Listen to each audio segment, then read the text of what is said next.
రాఖీ పండుగ సందర్భంగా ప్రధానమంత్రి నరేంద్ర మోదీ దేశ ప్రజలకు శుభాకాంక్షలు తెలిపారు.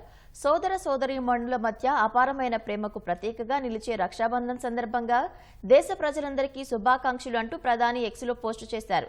ఈ పవిత్ర పండుగ అందరి సంబంధాలలో కొత్త మధురానుభూతిని, జీవితంలో ఆనందం, శ్రేయస్సు, అదృష్టాన్ని తీసుకురావాలని కోరుకుంటున్నట్లు పేర్కొన్నారు. దేశవ్యాప్తంగా రాఖీ పండుగ సందడి నెలకొంది.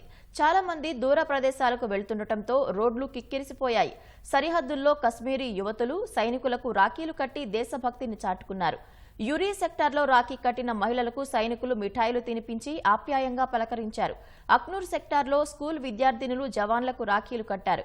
వైద్యుల భద్రత కోసం ఆసుపత్రులను సేఫ్ జోన్లుగా ప్రకటించాలంటూ విజ్ఞప్తి చేస్తూ ఇవాళ ప్రభుత్వ అధికారులందరికీ మహారాష్ట్ర రెసిడెంట్ డాక్టర్లు రాఖీ కడుతున్నారు.